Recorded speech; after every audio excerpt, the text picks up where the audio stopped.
नमस्कार। आज गांधी जयंती के अवसर पर हम इस मंच पर एकत्रित हुए हैं। मैं गांधी जी की पुण्य स्मृति में अपने श्रद्धा सुमन अर्पित करती हूँ।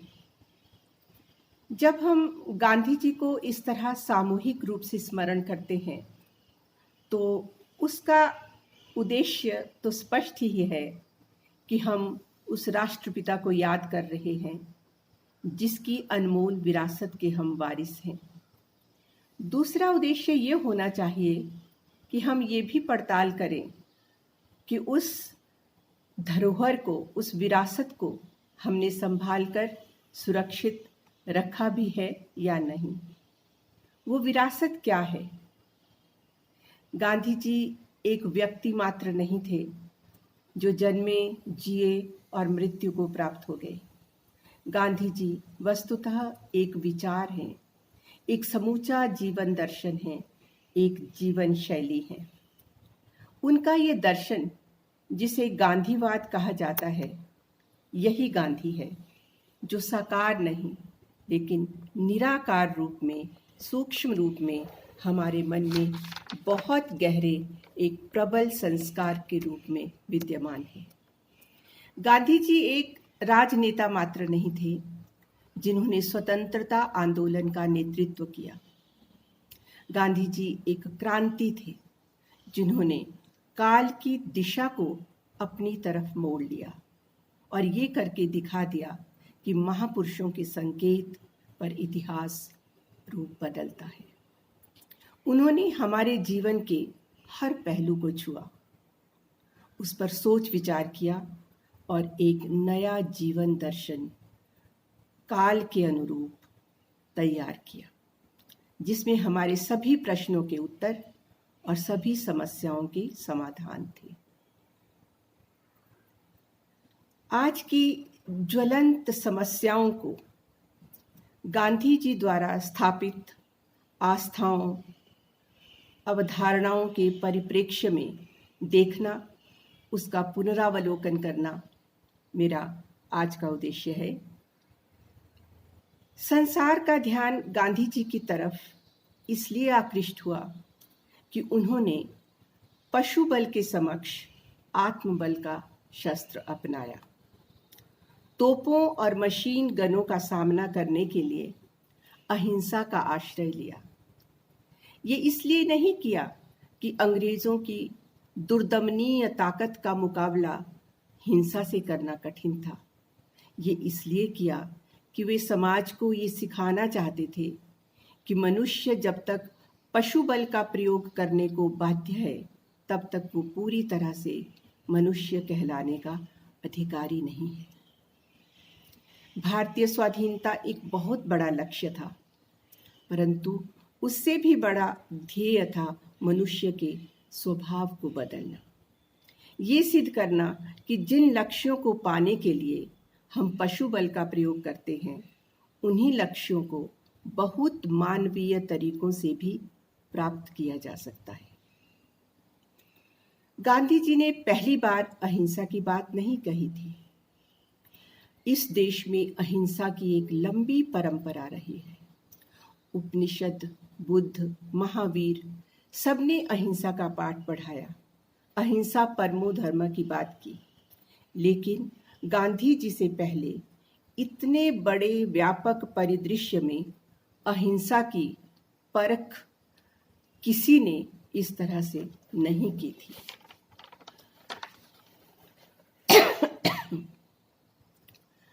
आत्मबल शारीरिक बल से श्रेष्ठ है, इस सत्य को जितना भारतवासी जानते थे उतना अन्य देशों के लोग नहीं। फिर क्या कारण है कि आज हम समाज में चारों तरफ अहिंसा का ऐसा तांडव देख रहे हैं? हमारी कानून व्यवस्था उसे नियंत्रण करने में असफल सिद्ध हो रही है, उसे कठिनाई आ रही है। हमारा प्रतिरोध एकदम हिंसक हो जाता है।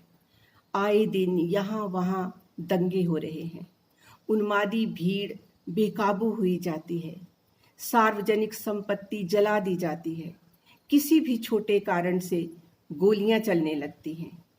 असहिष्णुता वैमनस्य और घृणा लगता है अपना चरम लांघ चुके हैं। आतंकवाद कई दशकों से फल फूल रहा है। बच्चे और किशोर पुलिस और सेना के जवानों पर पत्थर फेंक रहे हैं और हद तो तब हो जाती है जब लोकसभा, राज्यसभा जैसे गरिमामय स्थानों पर हमारे जन प्रतिनिधि तक मारपीट और गाली गलौज पर उतर आते हैं। आज जब लोग गांधी जी के सिद्धांतों की प्रासंगिकता पर प्रश्न चिन्ह लगा रहे हैं, तो प्रश्न ये भी उठता है, क्या हिंसा को और अधिक भयंकर हिंसा से कभी रोका जा सका है? रक्त की प्यास क्या रक्त से बुझाई जा सकती है? हाँ, महाभारत में ऐसा हुआ था, लेकिन परिणाम क्या हुआ? सर्वनाश।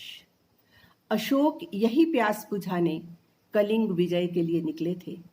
परिणाम क्या हुआ? घना वैराग्य और पूर्ण मोह भंग।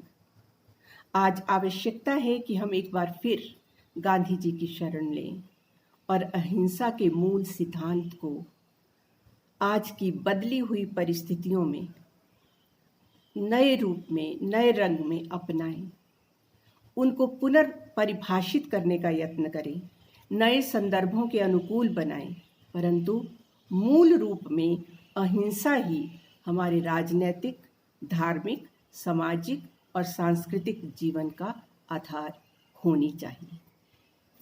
गांधी दर्शन में महिलाओं की भूमिका पर भी मैं कुछ कहना चाहती हूँ।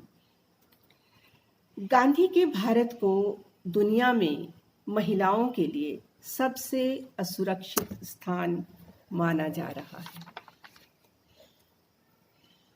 भारत के स्वतंत्रता संग्राम में महिलाओं की बराबर भागीदारी रही है। गांधी जी के एक आह्वान पर समूचे भारत की स्त्रियां गांधी के आंदोलनों और सत्याग्रहों में कूद पड़ी थी। पुरुषों के साथ कंधे से कंधा मिलाकर चली थी। गांधी जी ने पितृसत्ता का आधुनिक अर्थों में खुल्लम खुल्ला विरोध भले ही ना किया हो, परंतु जो स्त्री विरोधी घिसी पिटी परंपराएं थीं, उनको निर्भीक होकर तोड़ा और चुनौती दी। बाल विवाह, विधवा विवाह, पर्दा प्रथा, स्त्री शिक्षा, दहेज प्रथा, कोई भी ऐसा स्त्री संबंधी प्रश्न नहीं है जिसका समाधान गांधी जी ने ना सुझाया हो। उन्होंने स्त्री को हर क्षेत्र में पुरुषों के समकक्ष बराबर का स्थान दिया। वो पुरुष से किसी भी तरह कमतर नहीं है, ये बात गांधी जी ने कही, बल्कि आत्मबल में पुरुष से भी ज्यादा श्रेष्ठ है और मातृत्व उसे और भी अधिक महिमा मंडित और गरिमा मंडित करता है। वो मानते थे कि अपनी अपार क्षमताओं को जागृत और विकसित करने के स्त्री को पूरे और समान अधिकार मिलने चाहिए और इसके लिए उन्हें अवसर भी प्रदान किए जाने चाहिए। अपने समय के हिसाब से वे बहुत बड़े नारीवादी थे, मैं ये मानती हूँ। यद्यपि आज के उग्र फेमिनिस्ट विचारक उन्हें पितृसत्ता का ही पोषक मानते हैं, उन्होंने स्त्री की छवि को नई गढ़न दी, उसे एक वस्तु न मानकर उसकी अस्मिता को नई पहचान दी। ये कहा कि वो भोग विलास की वस्तु नहीं, उसे सजी धजी निरीह गुड़िया बनकर नहीं रहना, बल्कि समाज और देश के हित में अपने दायित्वों का और कर्तव्यों का निर्वाह करना है। नर और नारी के संबंधों का जैसा निश्चित और सहज निदान मार्क्स ने किया, लगभग वैसा ही अपनी संस्कृति के दायरे में गांधी जी ने भी किया। वे मानते हैं कि जिसमें एक की विजय है, उसमें दूसरे को भी विजय मिल सकती है। खेत, खलिहान, कल कारखाने दोनों के कार्यक्षेत्र हैं। ज्ञान विज्ञान पर दोनों का समान अधिकार है। ये सही है कि गांधी जी ने नारी को घर के कार्यों और बच्चों के पालन पोषण की जिम्मेदारी से मुक्त नहीं किया, परंतु उन्होंने पुरुषों को भी घर के काम में हाथ बटाने की सलाह दी। उनसे आग्रह किया कि कोई भी काम ऐसा नहीं है जिसे कहा जाए कि इसे पुरुष नहीं करेगा और इसे स्त्री करेगी, या स्त्री नहीं करेगी तो पुरुष करेगा। 100 साल पहले से ये सभी बातें बहुत क्रांतिकारी थी। एक अकेला व्यक्ति जितनी चाहे उतनी ऊंची उड़ान एक अकेला व्यक्ति जितनी चाहे उतनी ऊंची उड़ान भर सकता है या छलांग लगा सकता है, पर जब पूरे समाज को साथ लेकर चलना होता है तो अपनी क्षमता से ऊंची उड़ान विध्वंसक हो सकती है। नारी जाति के विरुद्ध आज सबसे बड़ा अपराध घरेलू हिंसा और बलात्कार है। आए दिन स्त्री के प्रति हिंसा की ये घटनाएं दिन ब दिन बढ़ती चली जा रही हैं और अधिक भयंकर होती जा रही हैं। कहीं मुंह पर तेजाब फेंक दिया जाता है, कहीं रेलगाड़ी के नीचे कुचले जाने के लिए धकेल दिया जाता है। वहीं कौन रुकता है? निरीह मासूम बच्चियों तक को, 4-5 साल की बच्चियों तक को हवस का शिकार बनाकर मार देना जैसे एक शगल हो गया है। बलात्कार की इतनी अधिक घटनाएं दिल दहला देती हैं।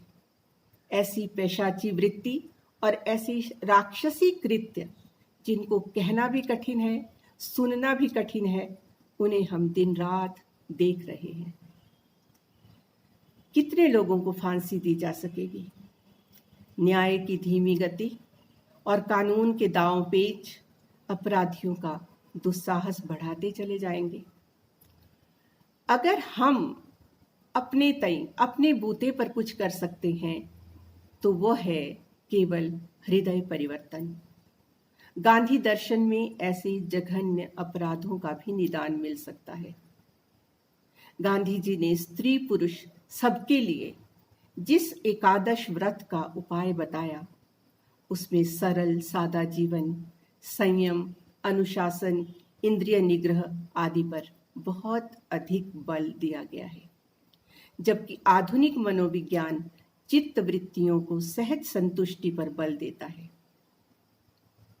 इसीलिए कुछ लोग गांधी जी को सनकी भी कह देते हैं, परंतु अहिंसा और सत्य के जिन उच्च मूल्यों को प्राप्त करना किसी का उद्देश्य हो, उसे मन को संयम में रखे बिना और इंद्रिय निग्रह के बिना कोई भी प्राप्त नहीं कर सकता।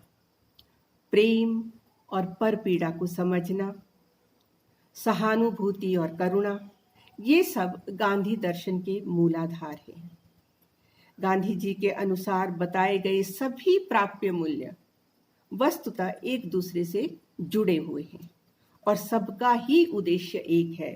वो उद्देश्य है इंसान को एक बेहतर इंसान बनाना, पशु वृत्तियों को नष्ट करके मन का परिष्कार करना। इससे अधिक मनोवैज्ञानिक और कौन से उपाय हो सकते हैं? सरकार अपने स्तर पर, न्याय व्यवस्था अपने बूते पर जो कुछ करना जरूरी है वो करेगी, लेकिन हम लोगों के लिए, एक मनुष्य मात्र के लिए अपने से ही हर मुहिम जो है वो शुरू करनी पड़ेगी। तो गांधी जी के ये उपाय भले ही बहुत कठिन लगते हों, कठिन तो हैं भी, लेकिन फिर भी असंभव नहीं है। इतना ही। धन्यवाद।